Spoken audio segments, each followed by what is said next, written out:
Iran पर इस्राएली हमलों में अमेरिका के शामिल होने का इम्कान। अमेरिका के नायब सदर जेडी वेंस ने कहा कि सदर ट्रंप मुमकिन तौर पर यह फैसला कर सकते हैं कि उन्हें मजीद इक़दाम करने चाहिए ताकि ईरान अफजुर्गी का अमल ख़त्म करे। अमरीकी मीडिया के मुताबिक अमरीका की कौमी सलामती कौंसिल के इजलास में ईरान पर हमले पर गौर किया गया।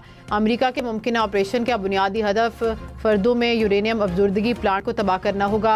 वॉल स्ट्रीट जर्नल ने कहा कि अमरीकी सदर ने अभी तक ईरान पर हमलों में इसराइल का बराह रास्त साथ देने का फैसला नहीं किया।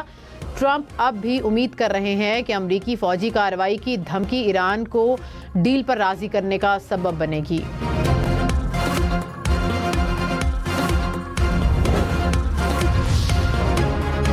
ईरान के खिलाफ इसराइली जारहियत का सिलसिला जारी। ईरानी दारुल हुकूमत तेहरान के मशरकी इलाकों में धमाके। इसराइली फौज ने आबादी को निशाना बनाया। रिहायशी इमारत में आग भड़क उठी। इसराइली फौज का ईरान की यूरेनियम अफजुर्गी के पैदावारी यूनिट और हथियारों की तैयारी की तनसीबात पर हमले का दावा।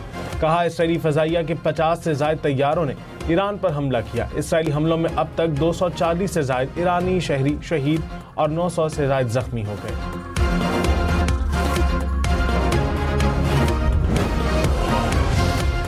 अमरीकी सदर का ईरान से गैर मशरूत सरेंडर करने का मुतालबा। कहा कि मालूम है कि ईरानी सुप्रीम लीडर कहाँ हैं, लेकिन फ़िलहाल उन्हें निशाना नहीं बनाएंगे। ईरान का साजो सामान अमरीकी सामान का मुकाबला नहीं कर सकता। कोई भी अमरीका से अच्छा सामान नहीं बना सकता। अब हमें ईरान की फ़ज़ाई हदूद पर मुकम्मल कंट्रोल हासिल है। हम नहीं चाहते कि शहरियों या अमरीकी फ़ौजियों पर मिसाइल गिरें। हमारा सब्र जवाब दे रहा है। ईरानी सुप्रीम लीडर आयतुल्लाह खामनई ने कहा हम दहशतगर्द सहयूनी हुकूमत को सख्त जवाब देंगे, सहयूनियों पर रहम नहीं करेंगे। ईरान इसराइली जारहियत से डरने वाला नहीं। भारत की हटदर्मी, पाकिस्तान से मुज़ाकरात से इनकार। अमरीकी सदर डोनाल्ड ट्रंप और भारतीय वज़ीर आज़म मोदी का राब्ता। मोदी ने कहा कि पाकिस्तान से तनाज़े पर भारत तीसरे फरीक की सालसी कबूल ना करता है और ना ही करेगा।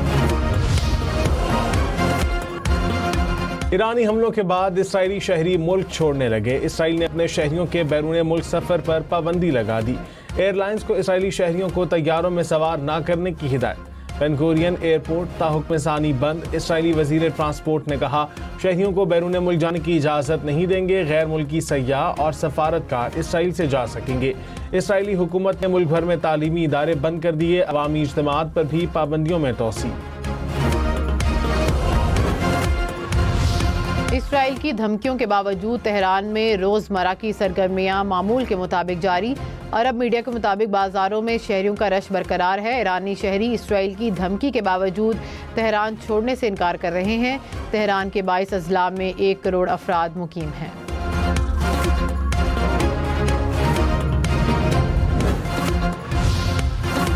सेनेटर शेरी रहमान ने कहा वजारत मौसमियाती तब्दीली के PSDP बजट में कटौती की गई। ऐसी फाइनेंशियल सूरत हाल में वजारत मौसमियाती तब्दीली क्या करेगी। पाकिस्तान को दुनिया भर में माहौल से मुतासिर मुल्क करार दिया गया है। हर सूबे को अपने अपने बजट और PSDP के लिए जद्दोजहद करना पड़ती है।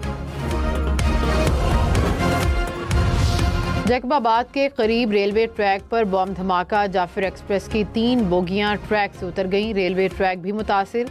कोई जानी नुकसान नहीं हुआ। ट्रेन पिशावर से कोयटा जा रही थी। औरंगजेब में पुलिस चेक पोस्ट पर दहशतगर्दों की फायरिंग। एक एहलकार शहीद। पुलिस की भारी नफरी मौके पर पहुंच गई। सर्च ऑपरेशन जारी।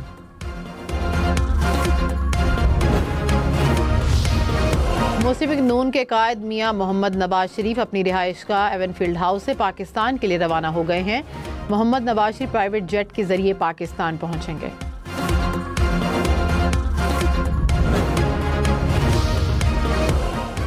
वज़ीर आला पंजाब मरीम नवाज ने कहा नफरत, तासुब और तंग नजरी को हर महाज पर शिकस्त देनी है। नफरत अंगेज तकारीर मुआशरे में तकसीम, इंतशार और तशद्दुद को जन्म देती हैं। नफरत अंगेज तकरीर किसी एक फ़र्द पर हमला नहीं, ये इंसानियत के ज़मीर पर वार होती है।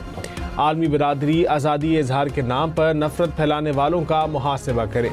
वतन अजीज़ में मोहब्बत, बर्दाश्त और एहतराम को फ़रोग़ देंगे।